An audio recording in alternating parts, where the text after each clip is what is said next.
Hi everyone, it's Julie Boye here, and today marks the end of 30 days of self-love, a project that I started when I was struggling in my own life to find answers and didn't really know where to start looking.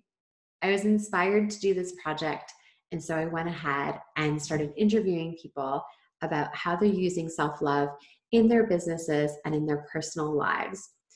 I interviewed a total of 25 people, 24 women and one man, who very bravely shared their personal stories as well as their business stories and all connected it back to self-love.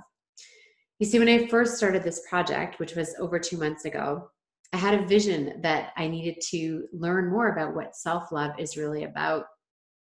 We've heard a lot about self-care these days, and to me, self-care is really important. And I do feel that we need to take those times and take time for ourselves and pour into ourselves and take the day off or go on the girls' weekend or go for the spa day and the pedicure.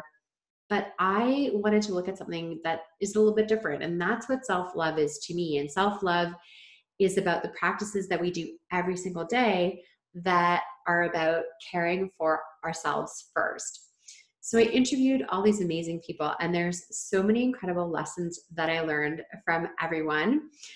It would take a really long time to go through every single person and share what I learned from them. So I will invite you to watch the videos that I've shared. So they are here in a playlist. And also, if you might be watching this on the YouTube playlist as well. But some of the biggest lessons that I learned over the past 30 plus days is that first and foremost, the way that we treat ourselves, the way that we are kind and loving to ourselves really tells other people how to treat us. So when we are kind to ourselves, when we say kind things to ourselves, when we look in the mirror, other people learn how to treat us in that same way. And the same goes when we're not kind to each other and we're not kind to ourselves. It's a reflection of what's actually going on inside of us.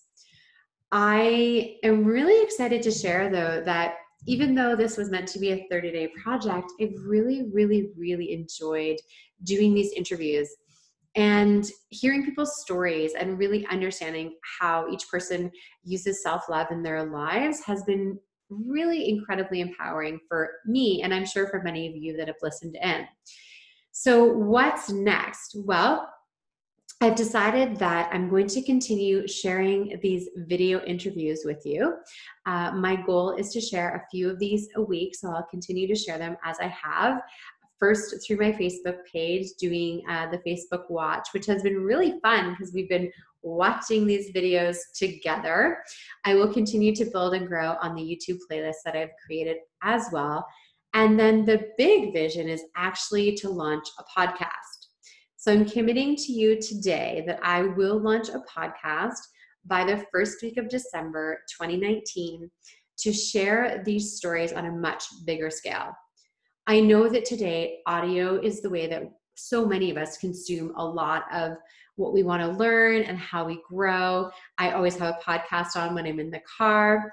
So I definitely understand that audio is a medium that a lot of people prefer. So that's why this will be a podcast. And so all of these beautiful interviews that I've shared with you will be shared in a podcast. And that's really exciting. So what did I learn through interviewing all these incredible people and working on my own self-love for 30 days? When I started the project, one of the reasons I did is because I was feeling really uncomfortable in my clothing. I didn't like looking at my body in the mirror. I was struggling. I was sometimes, or maybe a little too often, frustrated about working with my daughter in homeschool because I was trying to balance running a business and homeschooling and making it all work. And I was being really hard on myself, and I felt guilty about doing business and not working with my daughter, but then working with my daughter and not working on the business. And all these messages running through my head that I wasn't enough, wasn't doing enough.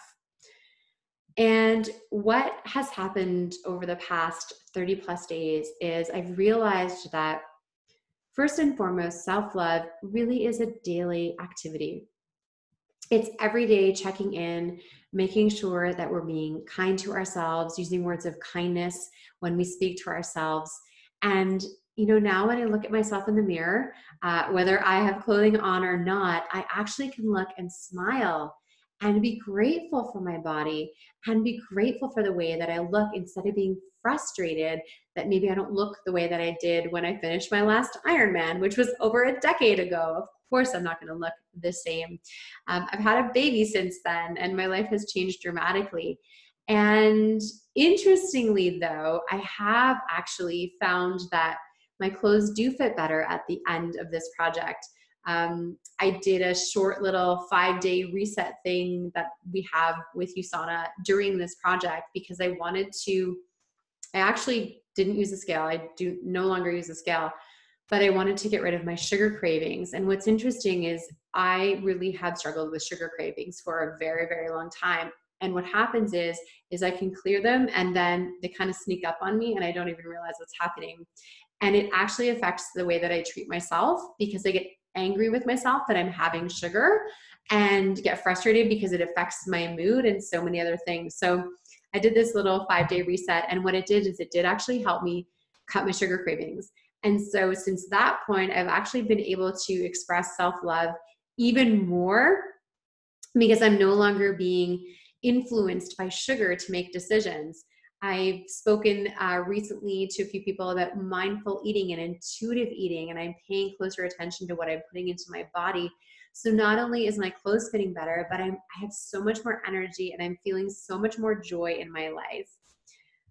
One of the absolute beautiful gifts that has come from doing all these interviews is the fact that so many wonderful people have shared about how gratitude is a part of their self-love practices.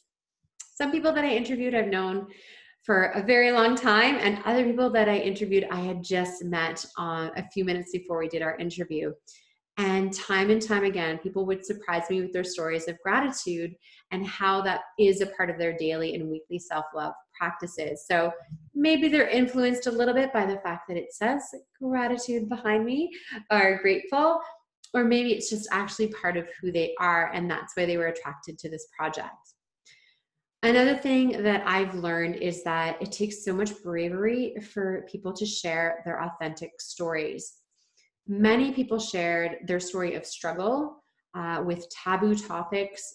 We covered things from postpartum depression to eating disorders to dealing with cancer, rape, all of these things that we don't talk about enough that are really taboo and don't have this space to have these brave conversations.